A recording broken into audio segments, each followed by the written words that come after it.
So thanks for the introduction. As it was said, I'm the founder of Culture Connect, which really sort of is a consultancy specializing in unlocking the collaborative and international potential of the cultural sector.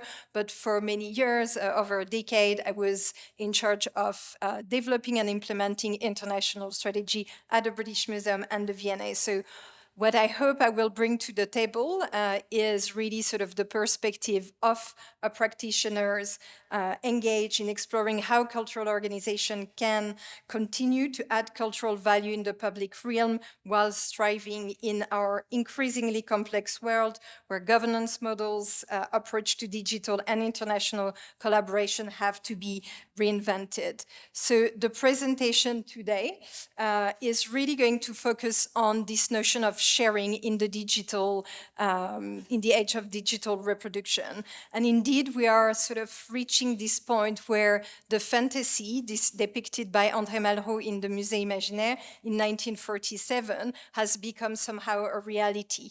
I will borrow here the words of my colleague from the V&A, Brandon Cormier, with whom I work on REACH, which is an initiative I will explain in a moment, where in this book, and I have my first goodies, so I'll have that, and I could leave it to whoever is interested. So in this book, Copy Culture, Sharing in the Age of Digital Reproduction, he talked about a parallel world of digitized monument that exists on standby. So really the talk today will be about what do we do with this object on standby? What do this virtual museum and other digital cascourts that we've created mean for our sector? What lies behind the immense promise the digital technology offer, and how does that shape sort of the way we're building tomorrow's heritage? And as we're sort of exploring, as we heard in many of the sort of case studies and presentation we had so far, as we're trying to make sense and navigate this sort of transformative technology, I will argue for the case for a continued global dialogue in that field, and I will explain a bit sort of the importance of that, and also sort of advocate for the open access element, which was also mentioned a bit earlier. So to do that, I will focus on this case study of the REACH initiative, which was spearheaded by the V&A in 2017, and that I had the privilege to lead. So I will look at sort of the context in which it emerged, which was characterized by a disruptive digital landscape that challenged museums. I will then look at the initiative itself that we conceive somehow as a collective and global response to these challenges.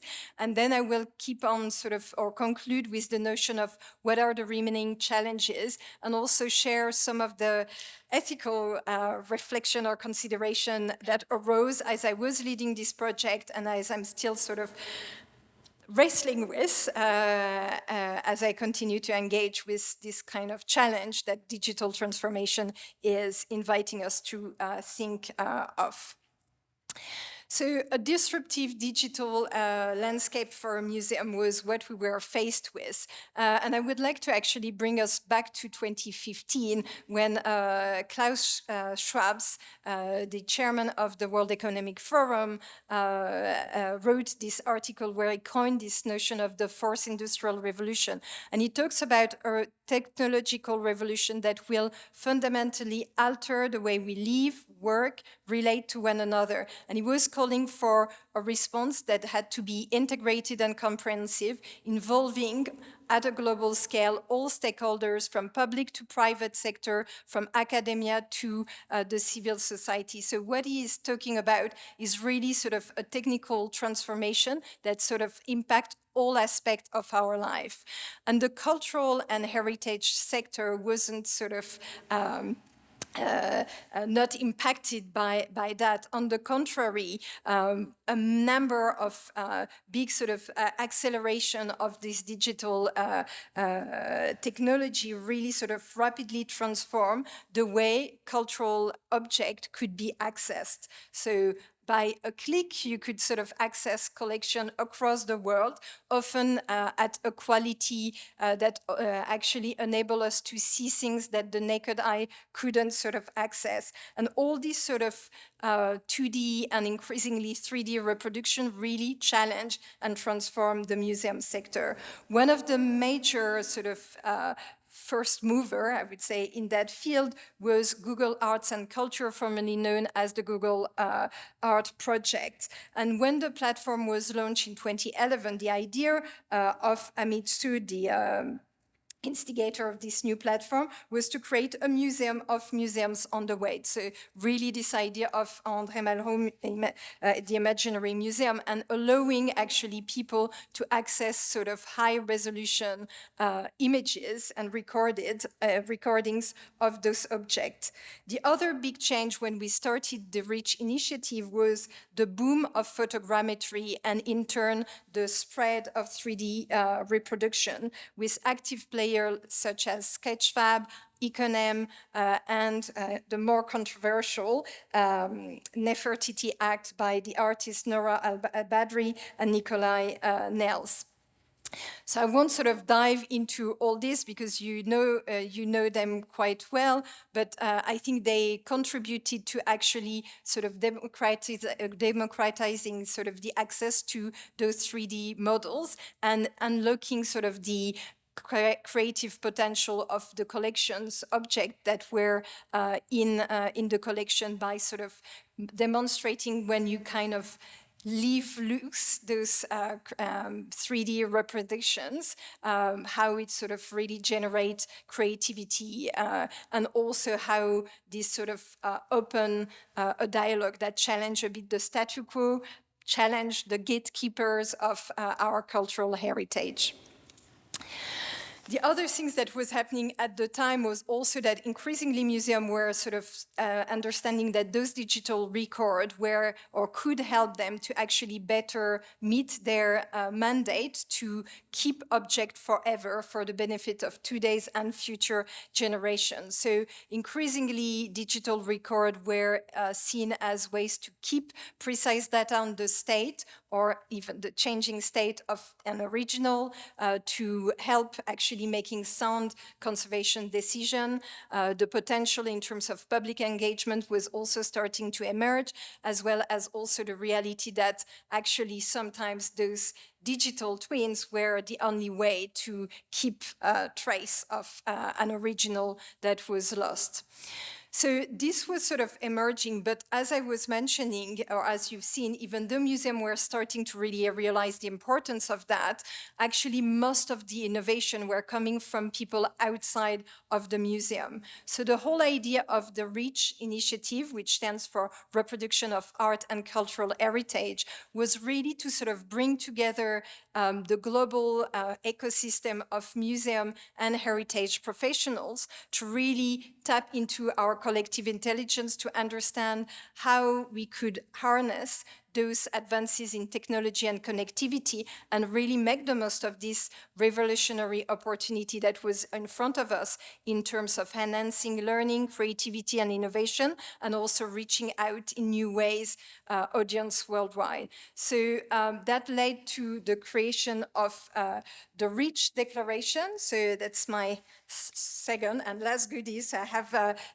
this document translated in all the official UN languages. So if people are interested, I'm happy to leave that with them. That was signed by 23 museum directors and was the result of a consultation that involved over 100 experts from across the globe. But to really understand this initiative and why on earth the V&A was leading in that field, I would like to bring you back to the 19th century, where Sir Henry Cole was the founding director of the V&A, created or managed to get 11 dignitaries from Europe to sign his convention for the reproduction of works of art. And so at the time, Henry Cole was faced with two elements. There was sort of advances in technology, namely photography and electrotype, which were less sort of invasive for the object, the works of art. And he really sort of wanted to harness that and invited museums to actually create copies of their their best object and imagine sort of a system through which those copies could be circulated in the world as ways of sort of inspiration for new artists or designers. And that led to sort of the development of Cascourt in many museum collections, the Met, the Louvre, the V&A, and led to this sort of convention. So back in the 21st century, the V&A was sort of really interested in the question, or it was increasingly sort of questioning the role an institution that was invested in the creative process and ensuring that we keep what human creative minds had sort of produced was in relations to the increased threats on our heritage linked to natural and human disasters. In parallel to that, my colleague Brandon Cormier that I've mentioned before had curated an exhibition that was our collaboration with the Venice Biennale of Architecture on entitled A World of Fragile Part, where he was sort of diving into this long tradition of copy culture and copy making that the V&A had been really interested in. And obviously the question of digital reproduction was part of that. So in 2017, for the anniversary of this convention, we were faced with similar kind of joint forces. On one hand, incredible sort of technological advances, and on the other, a desire to really sort of broad or increase access to culture and cultural artifacts. So the question of reach was really to sort of ask, what does a 21st century version of this Enrico convention look like? And so we embark on an unprecedented global consultation. And as the Apollo magazine was saying, we were really looking to create a framework and networks for debating at a global scale those questions. So we worked with colleagues from across the world to make sure that we could cover with colleagues from the Hermitage Museum, sort of more the eastern part of Europe, with colleagues in Beijing with the Palace Museum to really sort of cover and invite sort of people from Asia. With the Louvre Abu Dhabi, we covered sort of the Middle East and Africa, and colleagues at the Smithsonian, really sort of the Americas. We had sort of a limited time frame and a limited budget. So one of my regrets is that we didn't have any colleagues from or no colleagues from Africa in the end, and just a few from Latin America. But we really tried to sort of embrace this question in with sort of as globally as we could. The other things that was really critical was to ensure that we could look at that from all angles. So we had lawyers, conservator, technicians, expert in education from museum to really sort of, again, interrogate this question. It was also really important for the point that I made about the fourth industrial revolution, that we look at that holistically and consider also the political elements behind that. And so we launched the initiative at UNESCO and closed it as UNESCO to really sort of also engage with this kind of global and political matter or dimension of that. And what emerged was that we created a new co-constructed framework with this declaration, the publication, technical guidelines that are still available on the website of the V&A, and created this sort of online research space.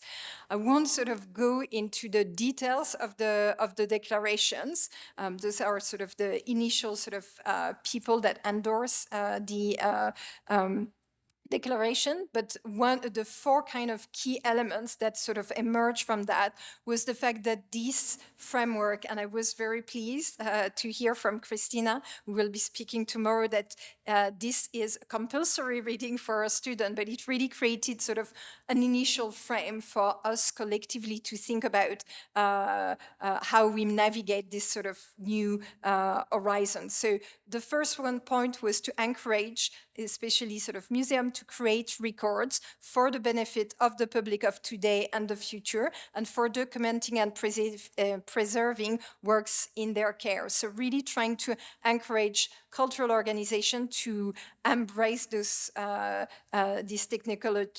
technological advances. The second point was to ensure that digital preservation and long-term digital migration were thought about from the outset. So really thinking in sort of long terms. The fourth point was the use of standard guidelines, and I will come back to that. I think it's really fundamental that we work as collaboratively as possible in that field. Very often, actually, when we did this sort of consultation across the world, we were surprised that we were the one actually bringing together experts that had like recorded the same site just a few months apart, and that really feel like a waste of time, money, and energy.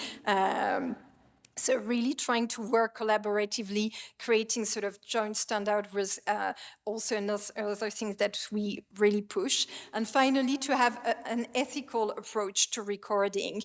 I think it's really important to really think about the digital divide that still exists. It's sort of closing.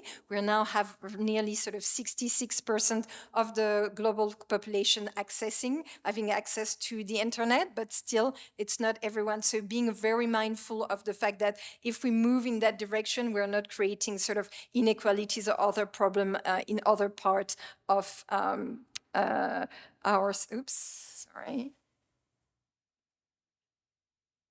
I don't know if it's moved yet. So yeah, I invite you to read sort of the whole thing. So what is remaining in terms of challenge, and what are the kind of ethical consideration I want us to sort of think of? In terms of legacy, I think for me there are three main points that really remain from this initiative. The first one is this notion of open access. There were a lot of resistance among museum professionals when we started the project. There were some visionary museum, and I think you will have a full presentation of the digital transformation of the Rijksmuseum, but the Rijksmuseum, the Getty were really the one kind of starting to say, okay, let's sort of translate this notion of being a public collection to the digital sphere. And I know for a fact that some of the participants, namely the Louvre, this sort of being part of this process really changed the way, and us working harder on like creating this sort of accessibility online. The second element is the opportunities that this represent in terms of engaging with audience. Very often when we started this program, there were a lot of like hidden projects in museums, people who had like recorded things that were saved in like in a corner of a museum, and the director wasn't aware. And suddenly I think leadership of museums saw the potential and really sort of embraced that. And the last thing is obviously the question and the opportunity, which is not fully unlocked, of having sort of multiple narrative of an object coexisting, and suddenly offering us to have a 360 view on an heritage object. Obviously, since then, a few things happened. The pandemic and multiple lockdowns really sort of, in a way, amplifying what we were thinking and or talking about in terms of the potentiality of this digital museum.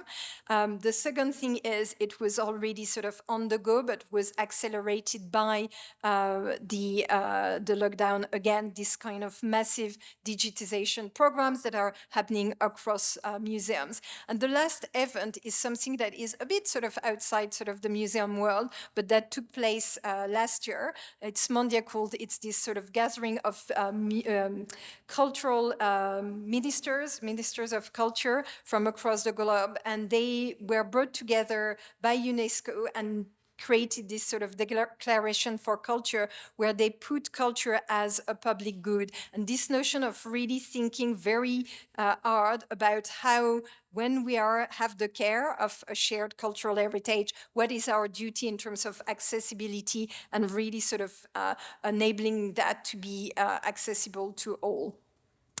So the three kind of legal ethical consideration or question that I sort of wrestle with and still do to a degree are the following. There is sort of a lack of legal framework to actually make this idea of open access fully a reality.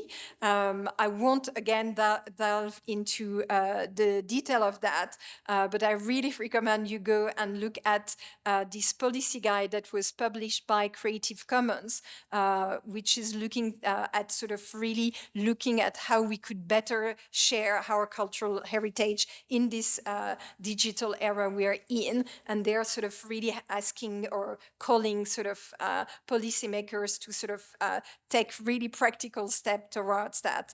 The second element is the fact that there are still many bias, and we've heard that in a number of program or case study that we're presenting today and yesterday. The limitation that we have with this technology is that there are sort of financial limits.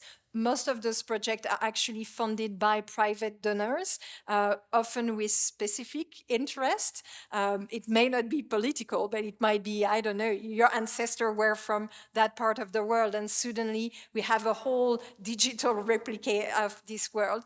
And the other bias is technical. Photogrammetry is really sort of the big thing, but there are a lot of limits with all the sort of reflective materials.